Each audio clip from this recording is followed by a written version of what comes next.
Assalamualaikum warahmatullahi wabarakatuh.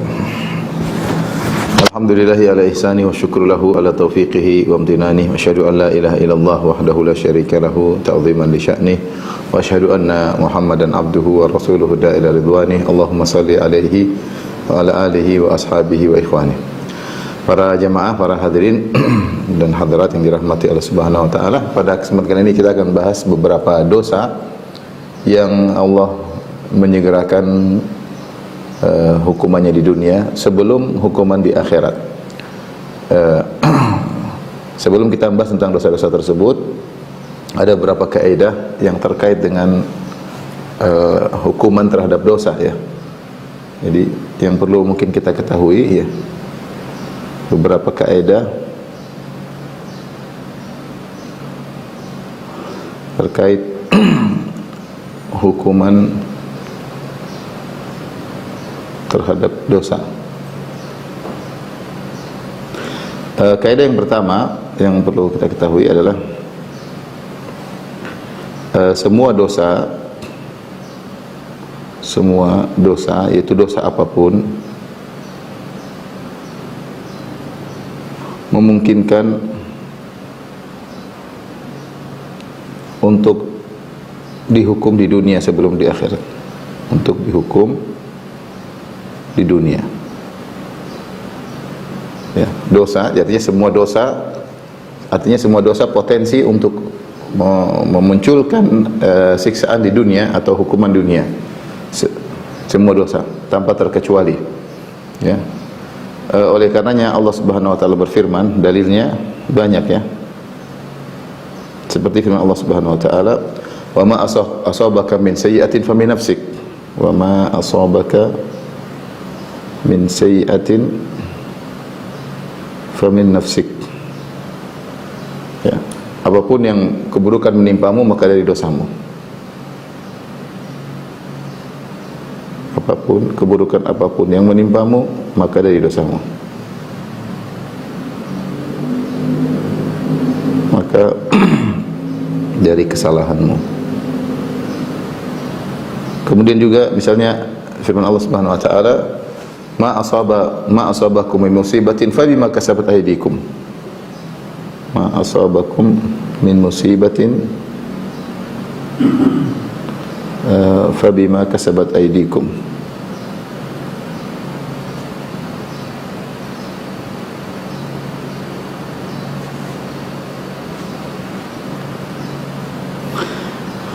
Musibah apa yang menimpamu kalian adalah akibat ulah perbuatan kalian. Musibah apapun yang menimpa kalian adalah akibat ulah kalian. Dan dalil seperti ini banyak. Seperti Allah menyebutkan, zaharal fasadu fil barri wal bahri bima kasabat aydin nas liyudhiqahum ba'dalladzi amilu la'allam yarji'un. Telah nampak kerusakan di daratan, di lautan, ya, akibat ulah perbuatan manusia, ya. Demikian juga seperti Allah Subhanahu wa taala, innal ladzina tawallaw minkum yaumal taqal jam'ani innamastazallahum asyaitanu bi ba'dhi ma kasabu. Sungguhnya orang-orang yang lari dari peperangan ketika perang Uhud, mereka kabur tersebut karena akibat dosa-dosa yang mereka lakukan sebelumnya. Jadi terlalu banyak dalil yang menunjukkan semua dosa punya potensi, ya, untuk menimbulkan hukuman di dunia, ya, menimbulkan hukuman di dunia. Dan hukuman tersebut, ya,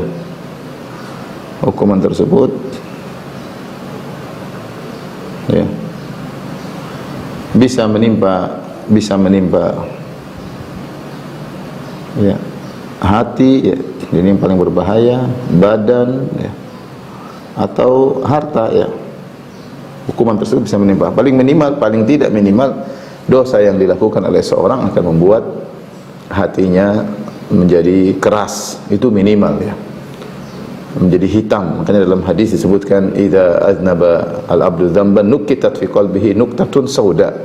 Sungguhnya jika seorang melakukan dosa, maka ada titik hitam yang diletakkan di kalbunya, ya. Semakin dia banyak melakukan dosa, maka semakin banyak titik-titik hitam. Oleh karena seorang waspada dari semua dosa. Semua dosa bisa menimbulkan hukuman di dunia. Hanya saja pembahasan kita ini adalah yang paling disegerakan. Makanya dalam hadis disebutkan ma min dzambin ya ajdaru an yu'ajjilallahu al-uqubah. Tidak ada dosa yang paling pantas untuk disegerakan hukumannya. Ya. Ya, jadi menunjukkan yang lain juga ada kemungkinan dihukum di dunia, tapi ini yang paling pantas disegerakan. Ini yang paling pantas. Jadi saya ulangi kaidah yang pertama, bahwasanya semua dosa memungkinkan untuk dihukum di dunia, ya. Baik menimpa hati atau badan atau harta. Paling tidak menimpa hati, hukuman tersebut membuat kita susah untuk khusyuk dalam salat, membuat kita susah untuk terenyuh, membuat kita sombong, membuat kita angkuh, membuat kita riya. Itu semua bisa jadi karena dosa-dosa yang kita lakukan. Jadi pasti ada hukuman di dunia, cepat atau lambat, tapi ada hukum. Semuanya berpotensi. Kemudian oleh karenanya kalau kita renungkan tentang HP yang kita miliki ini, betapa banyak titik hitam yang bisa menempel di hati kita gara-gara HP ini. Gara-gara HP ini orang katakan smartphone, ya. Itu ya, alat yang canggih, ya. Pinter, ya, tapi terkadang buat orang menjadi ya, kepintaran tanpa kesucian percuma.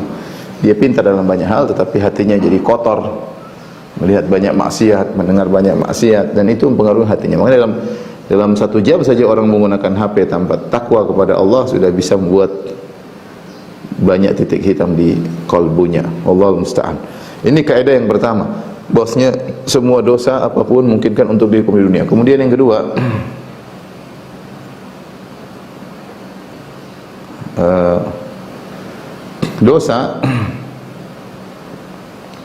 dosa yang dilakukan lantas tidak segera muncul dampaknya, muncul dampak hukumannya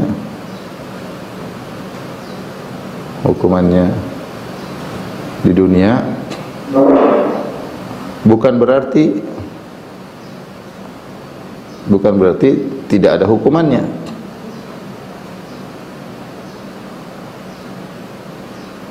Kenapa? Karena bisa jadi datang walau ba'dahin, karena bisa jadi hukumannya ditunda. Hukumannya ditunda. Bisa jadi hukumannya ditunda. Ini sangat berbahaya, ya. Ini berbahaya karena banyak manusia ketika melihat dosa yang dilakukan tidak ada dampaknya, maka dia santai, ya. Ketika dia melihat dosa dia lakukan, dia lihat ini, dia nonton ini, dia gibah fulan, dia menzalimi orang, dia merendahkan si fulan, dia menipu orang, dia melihat tidak ada dampaknya, maka membuat dia semakin berani untuk terus melakukan. Ini sangat berbahaya. Ini menyebabkan banyak orang, ya, semakin berani bermaksiat. Karena tidak harus ketika seorang melakukan dosa kemudian segera disegerakan hukumannya di dunia dengan cepat, kecuali dosa-dosa tertentu yang tadi akan kita jelaskan. Biasanya segera. Karena bisa jadi dosa tersebut dampaknya bisa jadi 10 tahun kemudian. Bisa jadi dampaknya 20 tahun kemudian. Allah yang tahu, ya.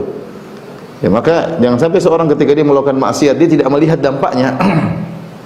Dia praktek riba, mungkin berzina, dan dia lakukan banyak, ya. Nonton hal-hal yang haram, ya, melihat hal-hal yang dilarang oleh Allah Subhanahu wa taala, mendengar hal yang diharamkan Allah Subhanahu wa taala, dia tidak melihat dampaknya sana. Tapi bisa jadi dampaknya ada tapi dia tidak sadar, itu jadi masalah.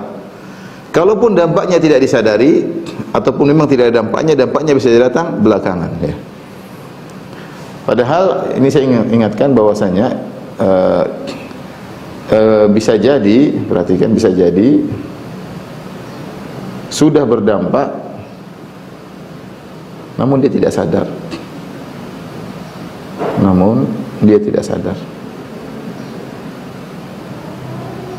Seorang melakukan maksiat, terjadi misalnya hatinya susah untuk khusyuk dalam sholat, susah untuk bangun malam, ya.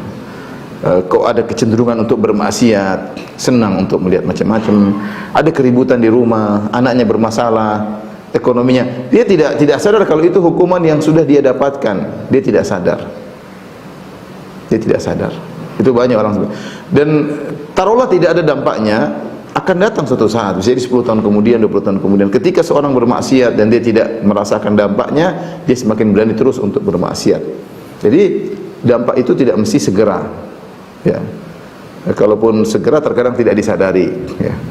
Kenapa tidak disadari, ikhwan? Karena subhanallah, saya kalau lihat kejadian-kejadian di sekitar saya, ada orang melakukan maksiat ini, kemudian Allah kasih hukuman seakan-akan hukuman tersebut natural, seakan-akan bukan dari maksiat yang dia lakukan, hukuman tersebut seakan-akan sesuatu yang alami. Padahal kalau kita telusuri, musibah yang menimpanya tadi bukan sesuatu yang alami, memang itu adalah dari dosa yang dia lakukan. Namun saking halusnya musibah yang dialami tersebut membuat seorang tidak sadar kalau itu akibat maksiat yang dia lakukan. Orang tidak sadar, itu sering terjadi. Sering terjadi. Dan kita mengamati dari kejadian di sekitar kita, kita paham bahwa ini akibat dosa yang pernah dia lakukan dulu. Tapi pelan-pelan sehingga seakan-akan sesuatu yang alami, bukan akibat dosa yang dia lakukan, sehingga tidak sadar. Ini bahaya. Diberi hukuman oleh Allah, dia tidak sadar. Yang terbaik adalah orang dikasih hukuman, dia sadar, astagfirullah, ini kesalahan saya, ini dosa-dosa saya. Tapi banyak orang dikasih hukuman di dunia, dia tidak sadar, dia menyanggah suatu perkara yang alami. Ini kaidah yang kedua. Baik, kaidah yang ketiga. Cukup ya, sebentar. Di bawahnya. Bentar ya. Kaidah yang ketiga,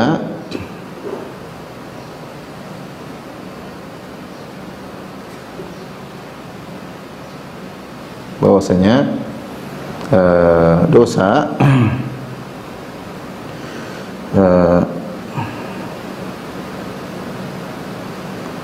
bahwasanya dosa, hukuman suatu dosa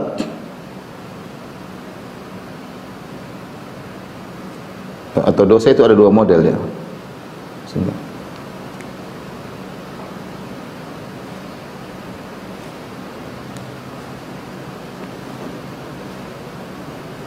Dosa ditinjau dari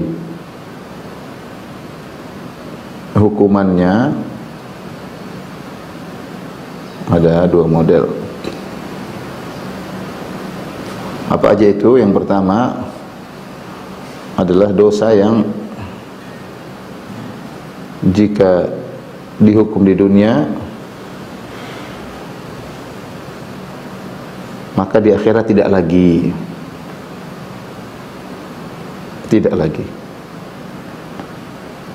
Yang kedua adalah dosa dosa yang hukumannya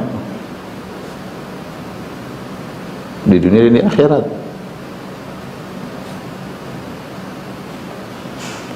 Artinya apa? Hukuman di dunia itu tidak mengurangi hukuman dunia sebagai pembuka, muqaddimah, bukan mengurangi hukuman di akhirat. Artinya hukuman di dunia tidak mengurangi hukuman di akhirat.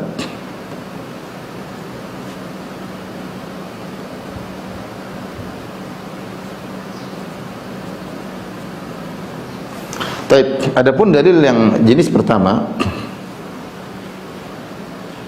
adalah beberapa hadis, di antaranya dalam hadis kata Rasulullah SAW, "Idza aradallahu bi 'abdihi khairan ajjala lahu al-uqubata fid dunya." Kata Nabi sallallahu alaihi wasallam, "Idza aradallahu bi 'abdihi khairan ajjala lahu al-uqubata fid dunya."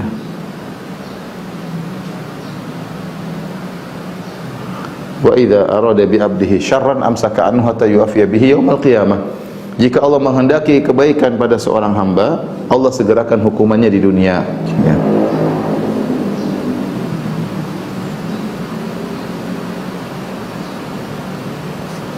Kebaikan bagi seorang hamba, Allah segerakan hukuman di dunia.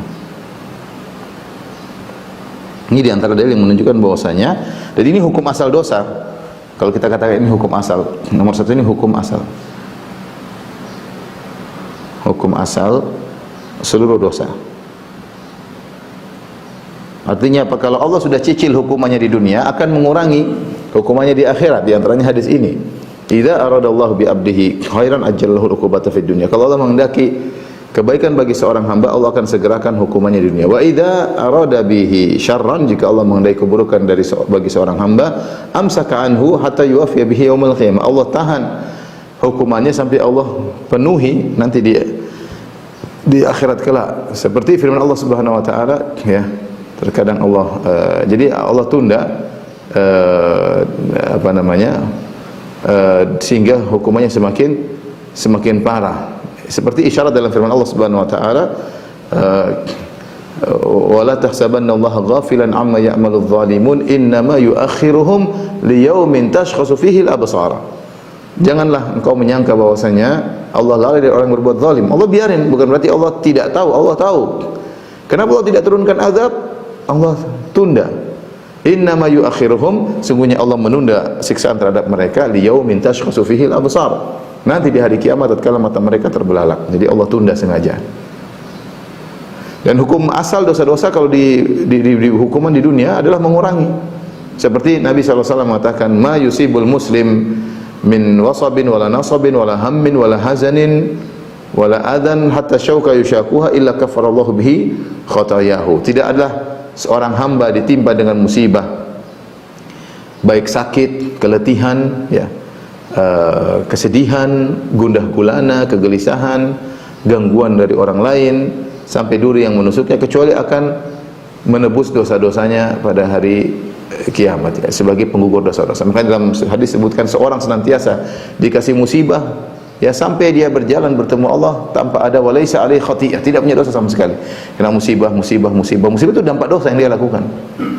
Musibah berturut-turut sampai akhirnya dia ketemu Allah tanpa ada dosa sama sekali. Ini hukum asal dosa. Kalau dikasih hukuman dunia, berarti dia penggugur, akan mengurangi hukuman di akhirat. Bahkan terkait dengan masalah hudud, terkait dengan masalah orang yang melakukan zina, ditegakkan hukum had, yang mencuri. Saya bacakan hadis dalam Sahih Bukhari dari Ubadah bin Samit radhiyallahu taala anhu,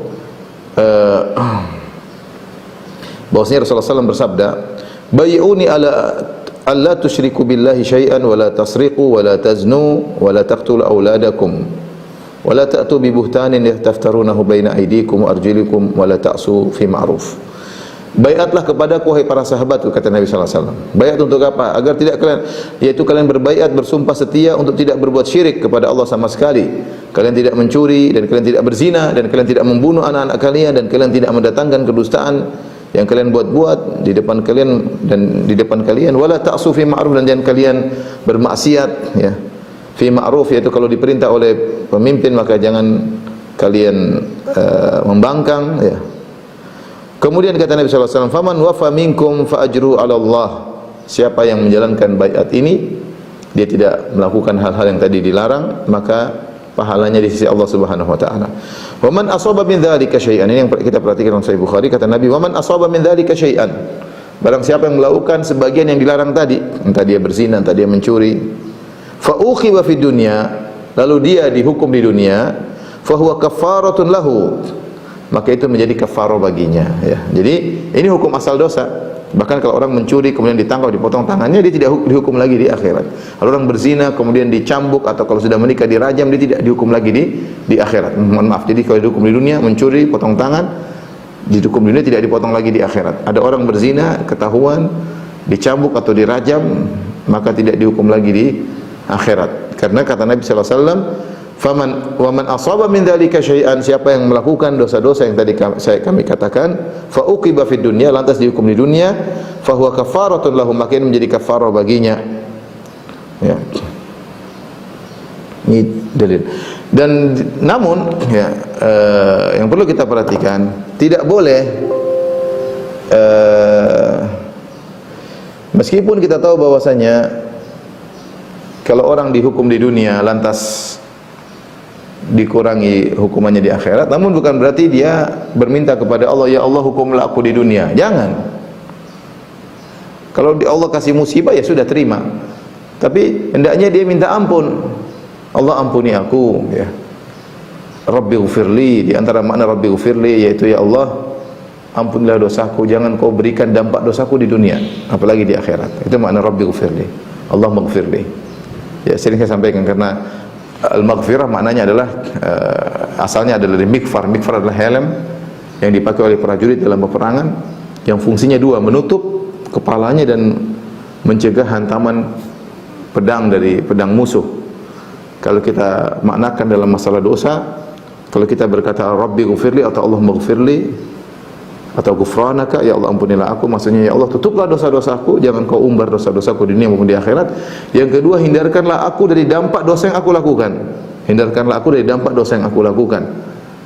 Seharusnya aku dapat dampak di dunia, tidak jadi. Kenapa? Karena beristighfar. Jadi meskipun kita tahu bahwasanya kalau ada musibah yang menimpa kita akan mengurangi hukuman kita di akhirat, tapi yang paling utama adalah kita minta ampun.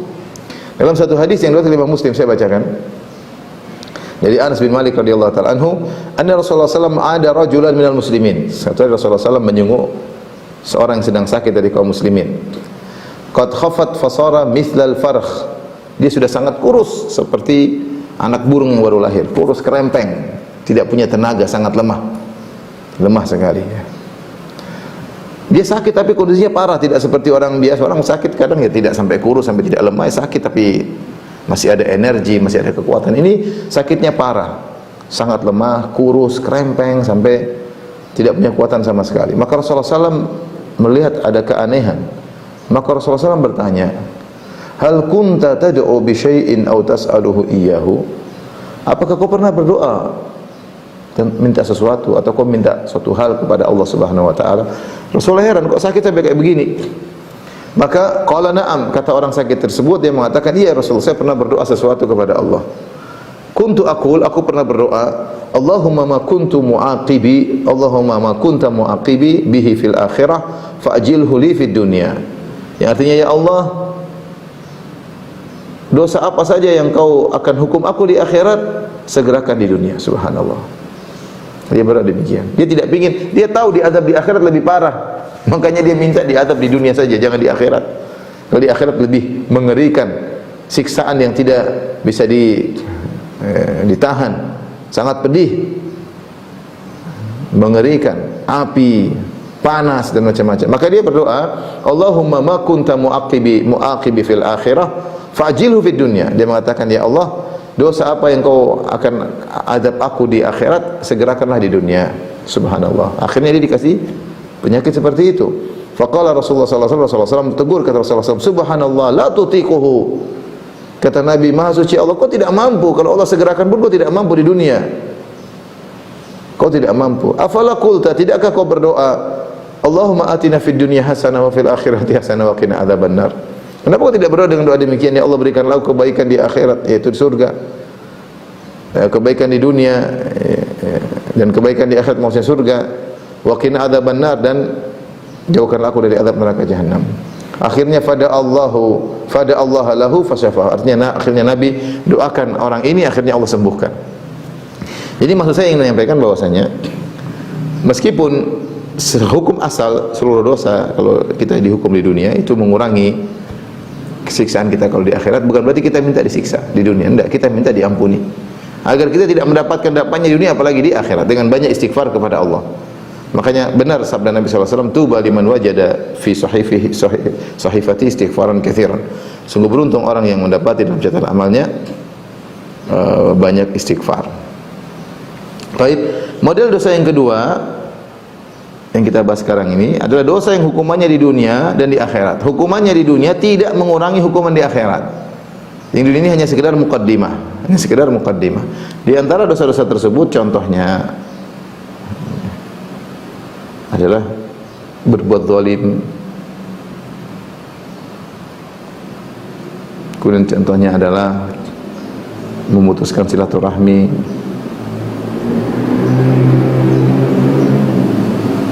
Di antaranya adalah durhaka kepada kedua orang tua.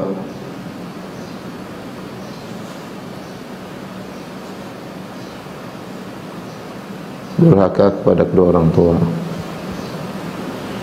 Ortu, ya. Ini diantaranya. Nanti ada al-kidhib wal khiyana, diantaranya berkhianat, dusta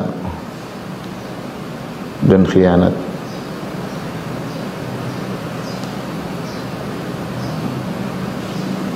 Dalil-dalilnya akan kita jelaskan. Jadi ada dosa-dosa yang diberi hukuman dunia itu bukan pengurang tapi muqaddimah sebelum dia mendapatkan siksaan yang lebih parah di akhirat. Wal iyadzubillah. Baik, baru kita akan masuk sekarang. Tolong bagikan. Ini adalah 3 kaidah yang perlu kita ketahui sebelum kita bahas pembahasan yang akan kita bahas.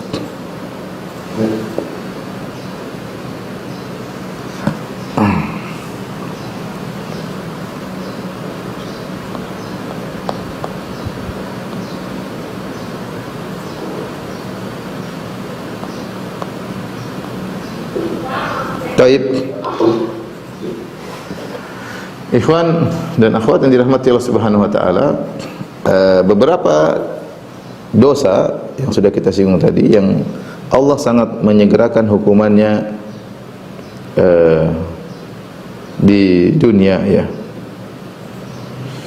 Dosa-dosa yang disegerakan hukumannya di dunia.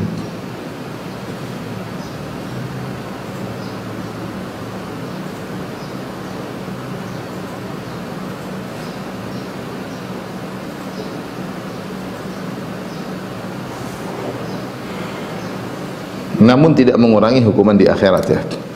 Di antaranya adalah berbuat zalim, ya tadi. Berbuat al-baghyu. Al-baghyu artinya apa namanya? Tidak alal ghair, yaitu berbuat zalim intinya. Berbuat zalim atau melanggar hak orang lain.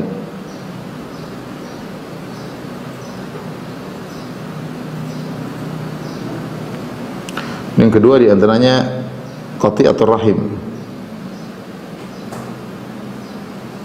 memutuskan silaturahmi.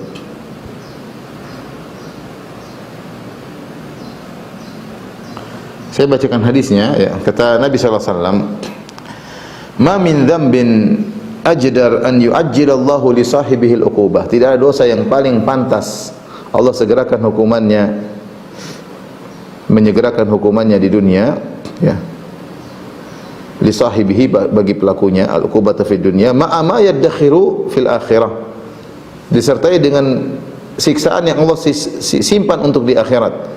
Mithl baghi wa qati'atir rahim, ya, seperti berbuat zalim dan memutuskan silaturahmi. Ini bahaya dua dosa ini.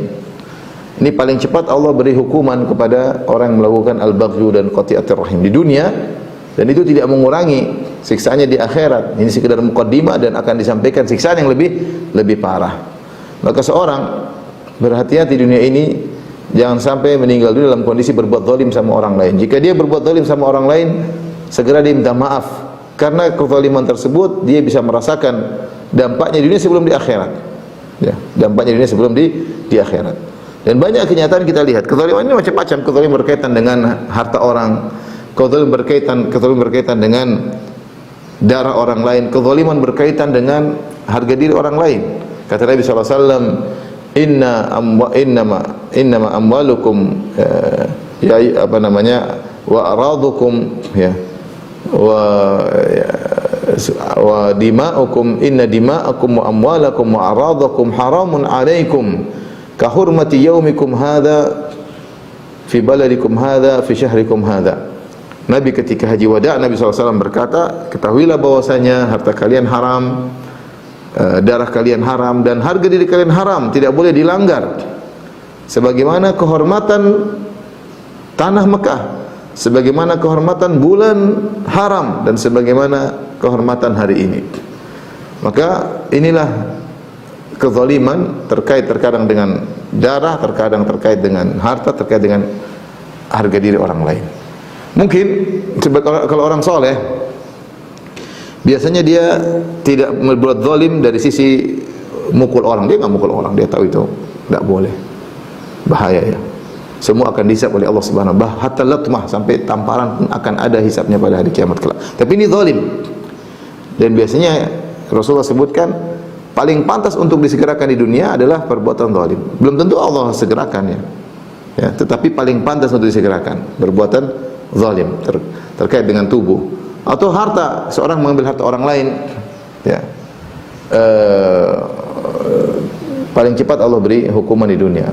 Demikian juga, dan banyak orang bertakwa biasanya tidak mengambil harta orang, tidak memukul orang, tapi terkadang orang yang soleh menjatuhkan orang dari sisi harga dirinya. Ini yang sering terjadi, menggibah orang lain dulu yang tidak ya, sehingga Allah Subhanahu wa taala beri hukuman yang segera.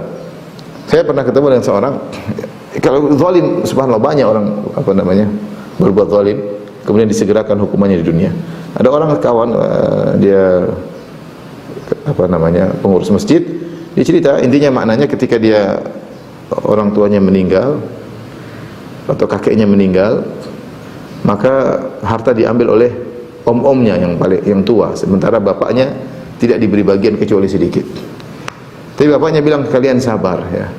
Benar, hartanya diambil oleh om-omnya, dinikmati oleh sepupu-sepupunya. Tapi sebenarnya 8 tahun kemudian mulailah seluruhnya berguguran. Ini sakit, ada yang celaka, ada yang semuanya kena. Allah tidak segerakan, tapi Allah tunggu 8 tahun. Ini yang saya bilang tadi, bahaya. 8 tahun, 10 tahun. Terkadang seorang berbuat zalim, kemudian Allah tegur dia, Allah hukum dia di dunia, dan dia tidak merasa itu sebagai dampak dari dosa yang dia lakukan. Karena dosa yang dia pernah lakukan lama, 8 tahun yang lalu, 10 tahun yang lalu. Kemudian ketika Allah memberi hukuman tersebut sangat natural, pelan-pelan. Seakan-akan kecelakaan biasa, seakan-akan sakit parah biasa. Tetapi subhanallah, satu persatu dari mereka mulai terkena dan mulai binasa. Kawan saya tersebut cerita, dia merasa itu akibat dari perbuatan mereka ya, karena berbuat zalim, makan harta orang lain ya. Sementara mereka yang mengalami tidak merasa, karena saking naturalnya, saking pelannya, lembutnya, pelan-pelan, tidak dirasakan ya, sehingga mereka kemudian dihukum tanpa mereka sadar. Ini contoh yang saya lihat juga dengan mata kepala saya sendiri. Artinya dahulu ada sebagian orang, sebagian dai yang suka menjatuhkan harga diri saudaranya tanpa hak, dengan kedustaan, dituduh yang tidak-tidak, mencemarkan nama baiknya, membuat pengajiannya bubar, buyar tanpa ada hak. Setelah berjalan bertahun-tahun, mungkin 10 tahun, 20 tahun, apa yang dia berikan kepada orang, dia juga mengalami hal tersebut. Dia ditinggalkan oleh murid-muridnya, dijelek-jelekan, dijatuhkan harga dirinya, dan dia tidak sadar. Dia menyangka itu hal yang biasa. Dia tidak minta maaf kepada teman-teman yang pernah dia zalimi. Tidak, santai aja. Apa yang dia lakukan pada saudaranya 10-20 tahun lalu, dialami sekarang. Saya mengamati, saya lihat ini dampak. Menurut saya itu dampak yang dulu. Dan itu terjadi, bukan cuma dia saja, banyak orang yang menjelek-jelekan gurunya, dia dijelek-jelekan oleh muridnya. Itu terjadi ya. Cepat atau lambat. Kalau dia sadar, alhamdulillah. Kalau dia enggak sadar, itu zalim berkaitan dengan harga diri orang lain. Zalim berkaitan dengan harga diri orang lain. Orang sekarang arogan ketika memiliki kekuatan, memiliki backingan, dia melakukan apa yang dilakukan. Kalau Allah tidak balas di dunia, akhirat jadi masalah besar. Kecuali dia bertobat kepada Allah Subhanahu wa taala. Jadi perbuatan zalim ini hati-hati, ikhwan. Jangan kita lakukan. Makanya kata Imam Syafi'i rahimahullah taala, bi'sa zat ila al-ma'ad al-udwanu ala al-ibad. Ya, bi'sa zat ila al-ma'ad al-udwanu ala al-ibad. Seburuk-buruk bekal untuk menuju hari kebangkitan adalah berbuat zalim kepada orang lain. Kesimpulan ilmu seluruhnya yang kita pelajari adalah jangan berbuat zalim sama orang lain. Makanya ketika ada seorang menulis surat kepada Ibnu Umar, "Anuktub ilayya al-ilma kullahu," kata dia, wahai Ibnu Umar, tuliskanlah kepadaku seluruh ilmu yang kau ketahui. Tentu banyak, kata Ibnu Umar, al-ilmu katsir, ilmu itu banyak. Tapi kesimpulannya, ini stata'ta antal qallah, kalau kau mampu untuk bertemu dengan Allah, bertemu Allah Subhanahu wa taala ya, khafifadh dhahr, khamisal batan, kafal lisan. Kalau kau mampu untuk bertemu dengan Allah dalam kondisi khafifadh dhahr, yaitu punggungmu ringan, kau tidak menanggung hak-hak orang lain ya. Khamisal batan, dalam kondisi perutmu kosong, yaitu kau tidak makan dari harta orang lain, itu kau tidak zalimi orang. kau tidak menanggung hak orang lain, kau tidak zalimi orang. Kafal lisan, kau tahan lisanmu, kau tidak zalimi orang. Ini semuanya tidak zalim. Jadi Ibnu Umar mengatakan intinya kau mati jangan zalim. Kalau ingin selamat, ini kesimpulan ilmu. Percuma orang belajar ilmu tapi dia zalim kepada orang terdekatnya, zalim kepada anaknya, zalim kepada istrinya, zalim kepada suaminya, zalim kepada tetangganya, percuma. Apa yang mau dia dapatkan dari ilmu tersebut? Ilmu itu mengantarkan Anda untuk tidak berbuat zalim sama sekali. Ini kesimpulan dari Ibnu Umar radhiyallahu taala anhuma. Kalau kau mampu faf'al, maka lakukanlah. Ya. Yang keempat kata dia mulaziman jama'atal muslimin, kau tidak membangkang, tidak memberontak, maka lakukanlah. Jadi tiganya jangan berbuat zalim. Jangan berbuat zalim kepada berkaitan dengan hak orang lain, jaga perut jangan sampai makan harta orang lain, jaga lisan jangan sampai menjatuhkan harga diri orang lain, dan jangan memberontak sehingga menumpahkan terjadi pertumpahan darah di antara dalam suatu negeri. Maka lakukanlah, kata Ibnu Umar, faf'al, maka lakukanlah. Terus Ustaz, bagaimana kalau kita sudah terlanjur berbuat zalim? Ya. Jadi, tapi saya perlu ingatkan ya. Ya. Jika seorang berbuat zalim,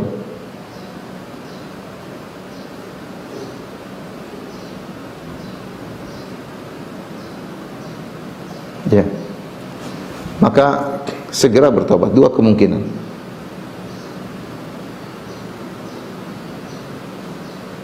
Pertama, segera bertobat. Kalau dia bertobat selesai, insya Allah tidak ada hukuman. Hukumannya diangkat. Hukuman diangkat.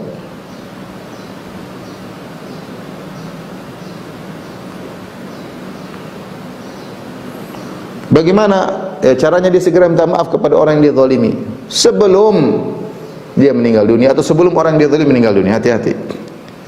Kata Nabi SAW, man kanat lahu madlamatun li akhihi min irdin aw syai'in falyatahallalhu minhu al-yawm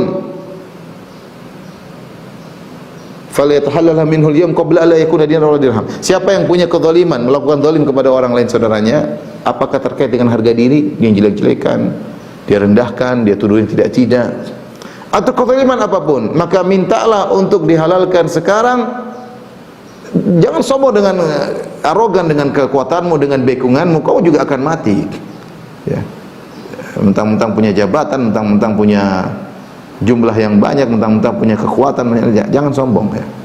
Kalau kau punya kezaliman sama orang, mintalah dihalalkan sekarang sebelum telat datang hari di mana tidak bermanfaat dinar dan dirham. Maka segera, kalau kita punya kezaliman, segera kita minta maaf sama orang tersebut. Sebelum kita yang meninggal dulu atau dia yang meninggal dulu. Ada orang santai-santai aja, dia sudah jelek-jelekin orang, nuduh orang tidak santai aja. Akhirnya orang yang dia jelek-jelekan meninggal. Sudah, setelah itu mau diapain? Mau diapain? Saya pernah ketemu dengan seorang dai senior. Dia marah dengan murid-muridnya. Dia bilang, ya Firanda, saya ngajari murid-murid yang durhaka, ternyata saya memelihara singa-singa. Rupanya muridnya kurang ajar ya, jelek-jelekan dia. Akhirnya dia meninggal. Sebagian muridnya dia minta maaf, sebagian belum. Ini zaman sekarang ya. Subhanallah. Apa yang menghalangimu kesombonganmu untuk minta maaf sama orang yang pernah kau zalimi? Hati-hati. Bisa jadi dia meninggal terlebih dahulu atau kau meninggal terlebih dahulu. Jangan remehkan kezaliman, apalagi kezaliman berkaitan dengan harga diri. Itu lebih berat daripada hartamu diambil. Harga diri seorang dijatuhkan lebih berat, masih mending hartanya diambil daripada harga dirinya dijatuhkan. Segera bertobat, hukuman akan diangkat. Dengan cara minta maaf tentunya, itu dengan minta maaf, minta dihalalkan. Taib, jika tidak bertobat,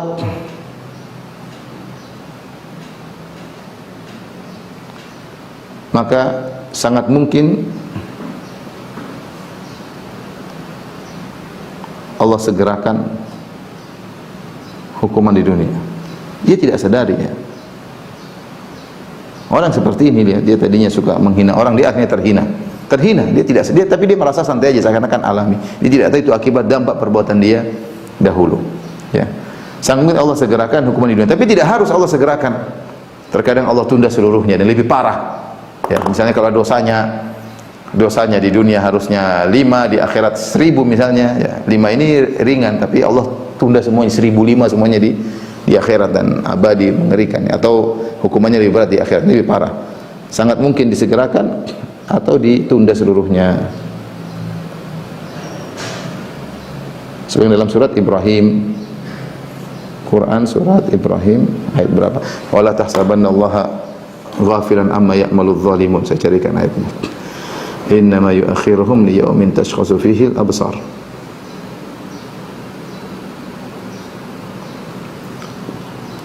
Ayat 42. Yang kedua, dosa yang sangat mudah Allah balas di dunia. Tapi ini tidak harus Allah berikan di dunia, tapi sangat mudah Allah timpakan di dunia adalah memutuskan silaturahmi.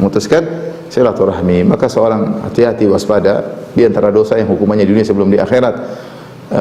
Nabi SAW mengatakan la yadkhul jannata qati'. Ya, orang yang putus silaturahmi tidak masuk surga.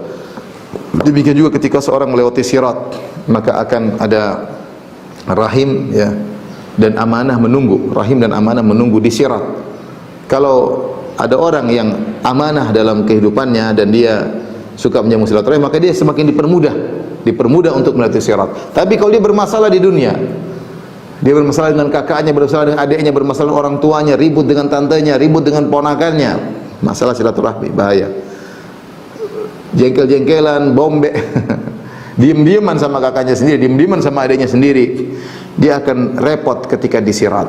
Rahim akan menahan dia. Kenapa kau dulu tidak menyambungku? Kenapa kau dulu memutuskan aku? Urusannya berat. Ya.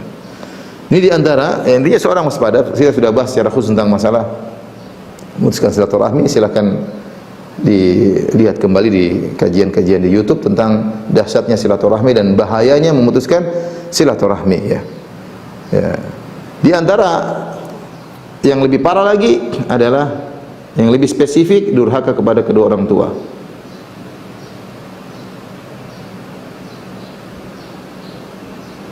Durhaka kepada kedua orang tua. Ini juga dosanya sangat disegerakan ya.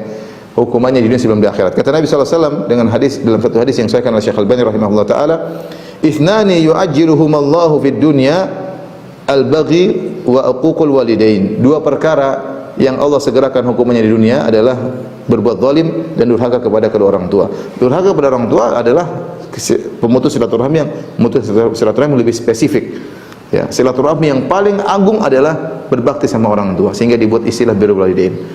Dan memutuskan silaturahmi yang paling parah adalah durhaka kepada orang tua, maka dibuat istilah sendiri, itu uququl walidain. Orang durhaka sama orang tuanya sudah kita lihat banyak, segera diberi hukuman di dunia sebelum di akhirat. Namun dia tidak sadari ya, terkadang ribut di keluarganya, terkadang sakit yang tidak sembuh-sembuh. Kenapa? Durhaka sama orang tuanya. Sekarang sulit, wanita durhaka sama orang, terkadang sulit melahirkan ya, macam-macam. Subhanallah. Orang terkadang lihat ini karena dia durhaka sama orang tuanya ya. Penderitaan yang dia alami, terkadang anak-anaknya yang durhaka sama dia karena dia durhaka sama orang tuanya. Kita enggak tahu, terserah Allah kasih hukuman seperti apa, tapi orang durhaka sama orang tuanya, dia pasti menderita. Entah menderita dari sisi batin, dari sisi ekonomi, dari sisi kesehatan, wallahu alam, yang jelas sangat berbahaya. Tadi kata Nabi SAW, dua dosa yang Allah segerakan hukumannya di dunia ya. Segera hukumannya di dunia. Dosa yang lain adalah, dalam riwayat yang lain adalah berkhianat ya. Dusta dan khianat.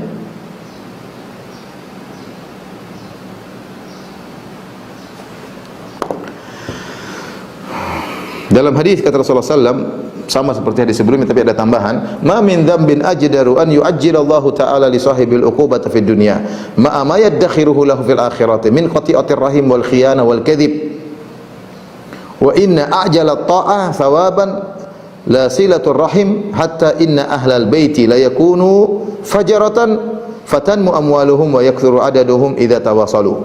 Hadis ini hadis dari Abu Bakrah radhiyallahu taala anhu dan disahihkan oleh Syekh Al-Albani. Saya bacakan maknanya. Tidak ada dosa yang paling cepat Allah segerakan hukumannya bagi pelakunya di dunia, disertai dengan hukuman yang Allah tunda nanti di akhirat kelak, seperti dosa memutuskan silaturahmi, khianat dan dusta. Khianat dan dusta. Dan sungguhnya ketaatan yang paling cepat pahalanya disegerakan. Wa inna a'jala at-ta'ati thawaban, ketaatan yang paling cepat pahalanya. Kalau itu tadi dosa hukuman disegerakan, pahala juga disegerakan di dunia sebelum di akhirat. La silaturahim. Subhanallah. Silaturahim ini ganjaran dunia lebih cepat, belum ganjaran di akhirat. Kemudian kata Nabi, hatta inna ahlal bait, bahkan suatu keluarga la yakunu fajr, orang-orangnya adalah fajir, tukang maksiat, tukang mungkin ini kayak mungkin nonton macam-macam, mungkin minum khamar, fajir kata Nabi.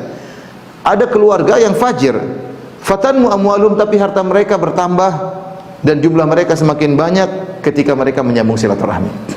Ketika mereka menyambung silaturahmi, Allah berikan ganjaran duniawi di silaturahmi, urusan dia maksiat, urusan nanti di akhirat. Tapi ketika silaturahmi, meskipun dia pelaku maksiat, ternyata Allah tambah hartanya dan Allah tambah jumlah mereka, anaknya banyak dan yang lainnya. Nah, di antara yang segera diberi hukuman di dunia adalah dusta dan khianat. Ini juga ngeri ya. Dia dusta, dia bohong, mungkin dia senang-senang di awal, banyak orang dia tipu, tapi akan segera datang hukumannya. Dia buat perjanjian, ternyata dia berkhianat, main belakang berkhianat, tidak sesuai dengan yang disepakati. Benar, dia untung, ekonomi untung, secara kedudukan mungkin dia untung, tapi akan datang hukumannya cepat atau lambat, bahkan disegerakan. Hati-hati seorang berdusta, kelihatannya dia untung banyak, kelihatannya dia menang, tapi jangan kau senang, sebentar aja kesenangan, sebentar lagi akan datang musibah menimpamu. Kau akan dirundung, diliputi dengan kesedihan, dengan kekhawatiran, dengan gundah gulana. Allah cabut kebahagiaanmu dan banyak. Kenapa? Suka dusta dan khianat. Dan kau akan dikhianati juga bisa jadi. Taib, kita tidak akan bahas tentang dusta dan khianat secara panjang lebar karena penjelasan secara khusus. Berikutnya adalah suka keburukan tersebar di kaum muslimin. Suka.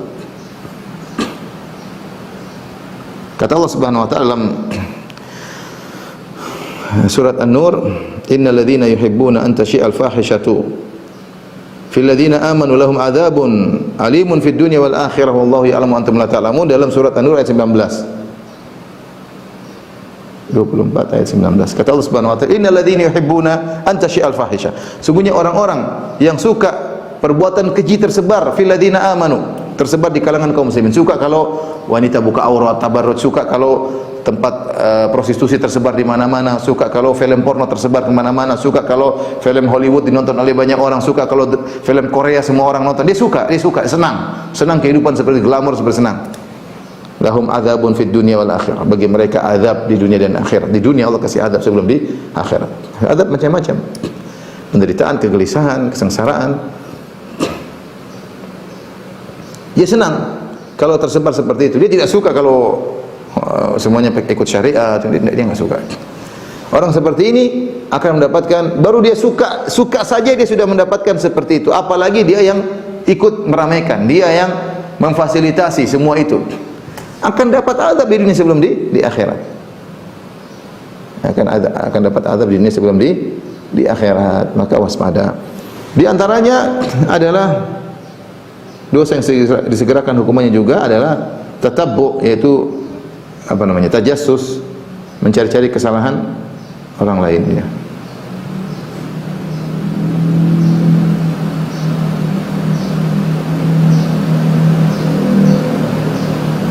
Aib atau aib saudaranya. Dalam suatu hadis dari Abi Barzah Al-Aslami radhiyallahu anhu, Rasulullah SAW bersabda, "Ya ma'syara man amana bilisanihi wa lam yadkhulil imanu qalbahu." Wahai orang-orang, ma'syara man amana bilisani, yang hanya beriman sekedar lisannya, wa lam yadkhulil imanu qalbahu, sementara iman belum masuk ke dalam hatinya. La taqtabul muslimin, jangan kalian menggibah kaum muslimin. Wala tattabi'u auratihim, jangan kalian mencari-cari kesalahan mereka, cari-cari aib mereka, dicari-cari, dikumpulin, ini macam-macam lah. Masuk ke dunia maya cari-cari.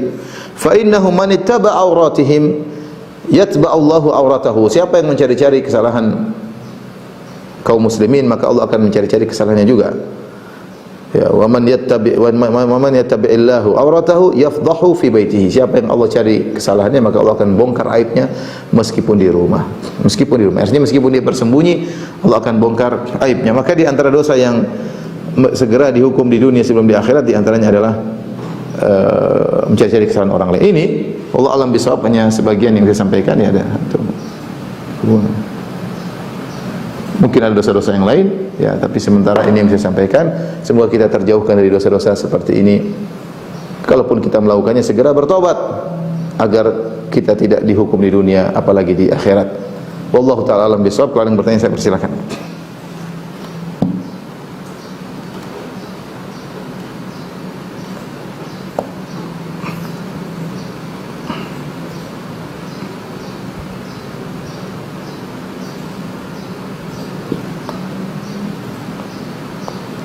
Silakan. Suaranya. Sudah dibuka. Panitia, silakan panitia kalau yang bertanya.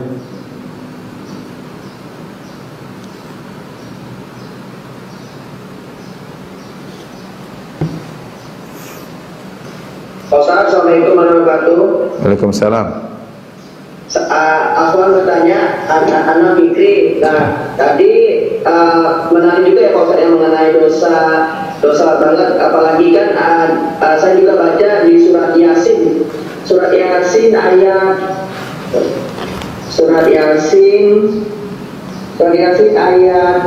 7 Pak Ustaz, mengatakan sesungguhnya telah pasti berlaku perkataan terhadap kebanyakan mereka karena mereka tidak beriman. Nah, itu surat Yasin ayat 7 ini apakah termasuk dosa nggak Pak Ustaz? Ulang surat Yasin. Surat Yasin ayat 7. Ayat 7, sebentar. Laqad haqqal qawlu ala aktsarihim fahum la yu'minun. Maksudnya apa ini? Pertanyaannya apa? Soalnya kan berarti kan tentang dosa. Nah, saya baca mengenai surat Yasin ayat 7 ini berlaku perkataan. Jadi berlaku perkataan ini kayak saya ini banyak dosa di dunia, terus nanti gimana yang buat akhirat nanti gitu Pak Ustaz? Enggak, ayat ini ayatnya bukan begitu. Ayatnya maksudnya bahwasanya telah berlaku pada mereka haqqal qaulu, maksudnya berlaku takdir, keputusan Allah kepada mereka bahwasanya mereka akan terus kafir.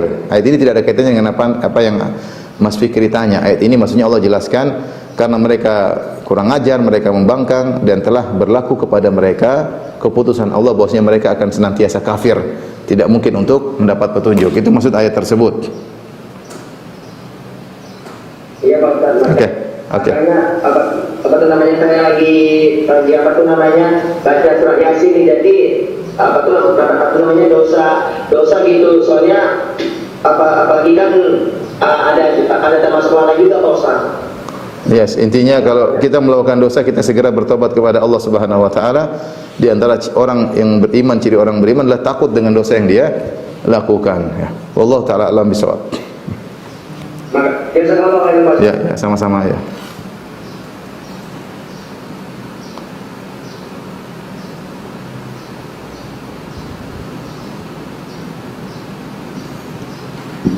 Ada yang bertanya lagi? Selanjutnya dengan Ibu Marwah. Silakan.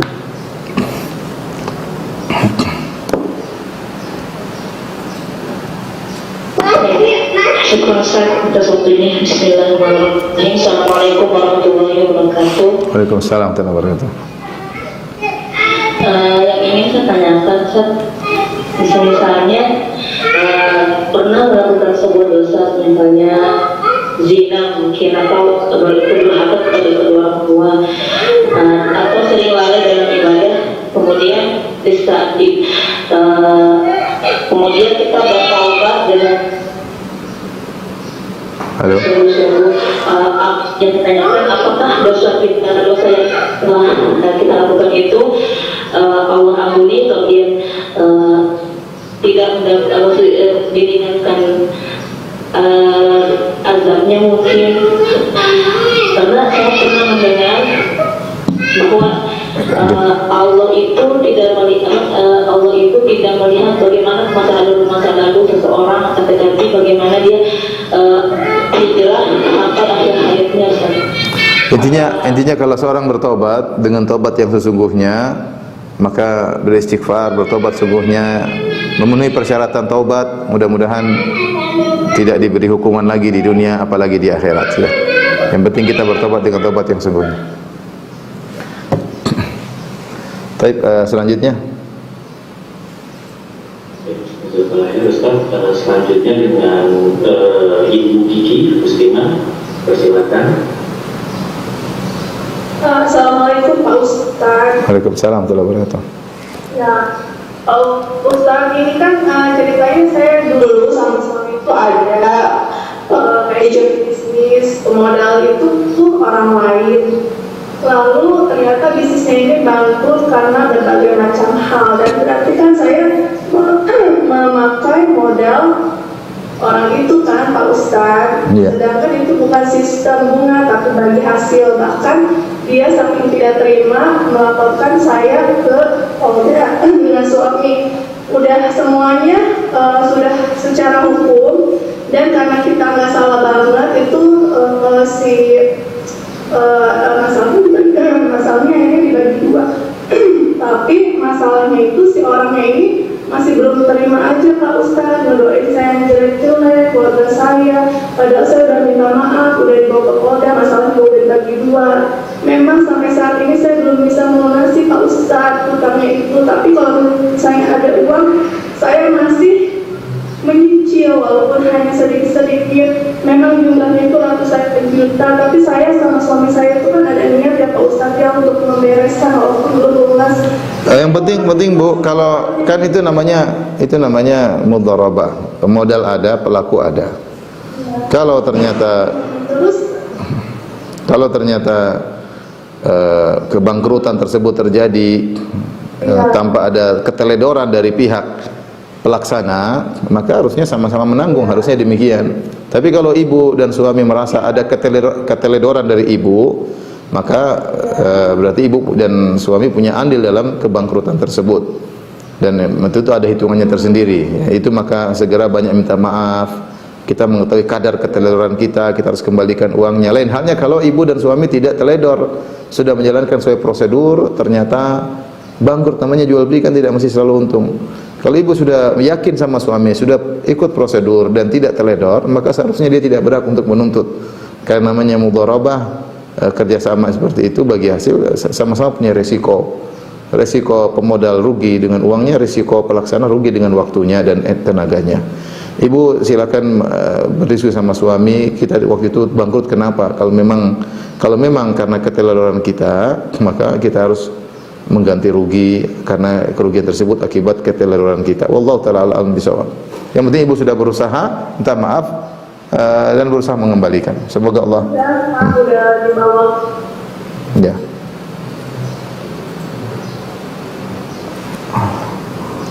Ya, sudah cukup jelas Bu Kiki. Izin Ustaz, selanjutnya saya bacakan pertanyaan dari kolom chat. Bismillah, izin bertanya Ustaz, apakah dosa orang tua bisa turun ke anaknya seperti bahasanya karma, ataukah dosa tetap ditanggung masing-masing? Tentunya tidak ya. Allah mengatakan wala taziru waziratun wizra ukhra. Tidak ada seorang pun akan menanggung dosa yang lainnya. Dosa ayah, dosa ibu, anak tidak menanggung dosa sama sekali. Tapi bisa saja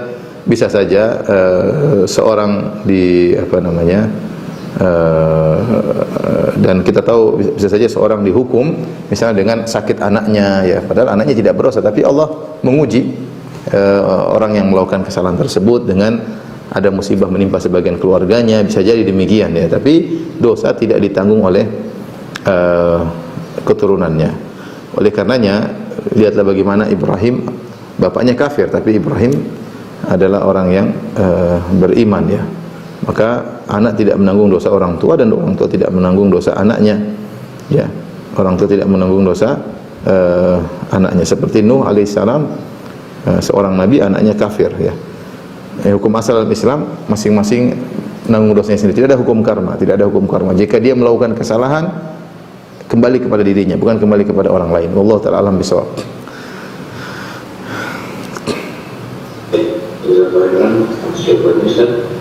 Yang kedua, bismillah, izin bertanya Ustaz, untuk dosa riba, apabila kita mengetahui dan sudah pernah memberitahu tetapi kita masih membantu bulan berupa fasilitas, berupa tempat tinggal, dan masih dibantu uang juga dari si bulan, bagaimana hukumnya bagi anak Ustaz? Mohon pencerahan. Maksudnya bagaimana? Maksudnya orang melakukan riba, kita bantu. Maksudnya bagaimana? Saya nggak paham. Ya, jadi orang melakukan, adiknya itu melakukan dosa riba dan kakaknya ini membantu tempat tinggalnya, apakah berdosa? Seperti itu. Oh, enggak, artinya Tempat tinggal. kalau ada yang melakukan dosa, dia waktu makan dikasih makan, dia butuh tempat tinggal dikasih, tapi diingatin terus, diingatkan, dinasihati ya. Saya bukan berikan kamu tempat tinggal untuk kamu, memfasilitasi kamu untuk riba. Kecuali kalau bantuan tersebut untuk fasilitas riba tentunya adalah hukumnya haram. Tapi kalau kita kasih dia makan, kasih uang keperluan, anaknya sakit kita bantu, itu enggak ada hubungannya dengan riba yang dia lakukan. Tapi berusaha dinasihati terus, Kecuali fasilitas yang kita bantu tadi memang untuk memfasilitasi riba, itu tentunya kita akan ikut kecipratan dosa riba. Demikian para ikhwan dan akhwat yang dirahmati Allah Subhanahu wa taala, apa yang saya sampaikan kurang lebih saya mohon maaf. Wabillahi taufiq wal hidayah. Assalamualaikum warahmatullahi wabarakatuh.